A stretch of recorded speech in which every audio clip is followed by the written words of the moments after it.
কৃতজ্ঞতা। বাংলাদেশ আন্ডার প্রেসারে থেকে আয়ারল্যান্ডকে হারিয়ে ঘরের মাঠে যেই সিরিজ নিয়ে, ঘরের মাঠে বাংলাদেশের সবশেষ সিরিজ টি-20 ফরম্যাটে বিশ্বকাপের আগে যেটা নিয়ে সবচেয়ে বেশি টেনশন ছিল, সেই টেনশন এক ফুৎকারে উড়িয়ে দিয়েছে। সেই টেনশন বাংলাদেশ ইন স্টাইল উড়িয়ে দিয়েছে।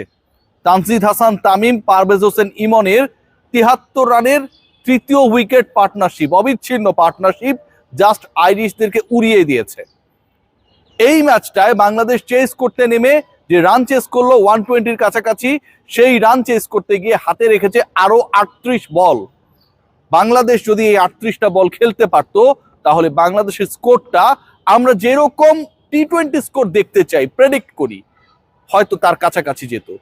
হয়তো তানজিদ হাসান তামিম, যিনি সবশেষ 5 টি-20-তে 3টায় 50 মেরেছেন, বাংলাদেশের টি-20 ফরম্যাটের সবচেয়ে কনসিস্টেন্ট পারফর্মার, শতকের কাছাকাছি যেতে পারতেন। 89, ওই যে 5 টি-20-র 3টায় মেরেছেন, তার একটা স্কোর ছিল, সেটাকে হয়তো ক্রস করে যেতে পারতেন।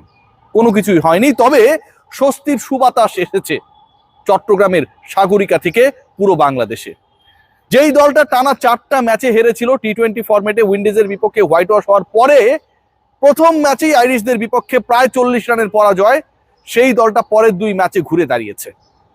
যেই দলটাকে একনায়কতান্ত্রিক শাসন ব্যবস্থা কায়েম করার মাধ্যমে, প্রেসার ক্রিয়েট করার মাধ্যমে, যেই দলের ক্যাপ্টেনকে মিডিয়া ট্রায়ালের মাধ্যমে এলোমেলো লন্ডভন্ড করার একটা প্রয়াস ছিল, গাজী আশরাফ হোসেন লিপুর তার প্রধান নির্বাচকের রোল থেকে অনেকটা হিটলার মুসলিনীর ভূমিকায় যাওয়ার যে চেষ্টা ছিল, সেই জায়গা থেকে লিটন কুমার দাসের দল ঘুরে দাঁড়িয়েছে। লিপু ভাই, আসসালামু আলাইকুম।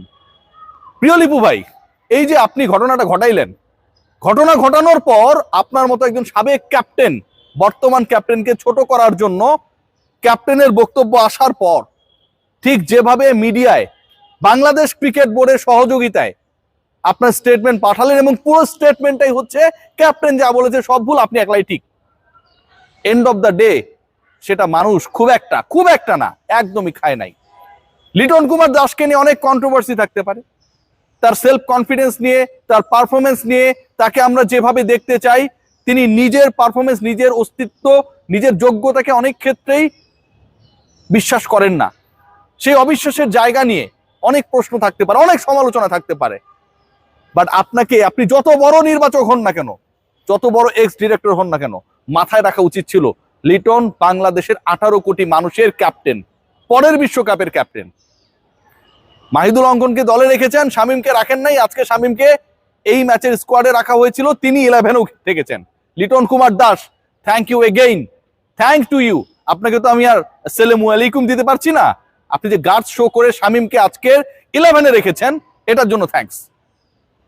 ক্যাপ্টেনের চয়েসে, কোচের চয়েসে বাংলাদেশের 11 হবে, দ্যাটস ফাইনাল, এবং সেটাই হওয়া উচিত। লিটন সেটা করেছে। এই ম্যাচটা দেখুন কতগুলো প্রেক্ষাপটে গুরুত্বপূর্ণ।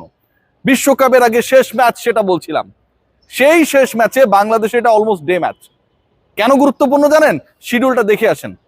যে 4টা দলের বিপক্ষে বাংলাদেশ খেলবে, কলকাতায় হবে যার 3টা, আরেকটা হবে মুম্বাইতে। বাংলাদেশের ম্যাক্সিমাম ম্যাচই হচ্ছে অলমোস্ট ডে ম্যাচ, সন্ধ্যা 6টার কোনো ম্যাচ নাই। বাংলাদেশ তাদের শেষ ম্যাচে এসে অন্তত সেই ডে ম্যাচ খেলার সুযোগ পেয়েছে। আমাদেরকে অন্য চিন্তা করতে হবে, বিশ্বকাপ কেন্দ্রিক চিন্তা করতে হবে, এটা খুবই গুরুত্বপূর্ণ ছিল। নাম্বার 1।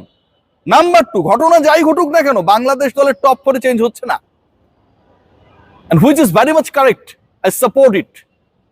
টপ 4 জন ব্যাটসম্যান, তানজিদ হাসান তামিম, পারভেজ হোসেন ইমন, লিটন কুমার দাস, সাইব হাসান, তারা যতই ফেল করুক আর সাকসেসফুল হোক, তাদেরকেই টপ 4-এ খেলতে হবে। এবং আজকের যে শিফটিংটা হয়েছে, সাইবকে উপরে ওঠা হয়েছে, লিটন তার পজিশন 3-এ ছিলেন, পারভেজ হোসেন ইমন 4 নম্বরে নেমেছেন, কি করতে পারেন দেখিয়েছেন। তার যে বাউন্ডারি, ওভার বাউন্ডারি হিসাব, প্রথম 3টা স্কোর প্রত্যেকটাই ছক্কা ছিল। শেষে গিয়ে যে 4টা মেরেছেন, সেই 4 মন খারাপ করেছে। যে ইমন যে 4টা মারলো, ওটা এক হাতের জন্য ছক্কা হতে পারে নাই, উইনিং শট ছিল। What about Tanzid Hasan Tamim? একটু আগে বলছিলাম যে বাংলাদেশের এই মুহূর্তে সবচেয়ে কনসিস্টেন্ট টি-20 ব্যাটার। 5 ইনিংসের মধ্যে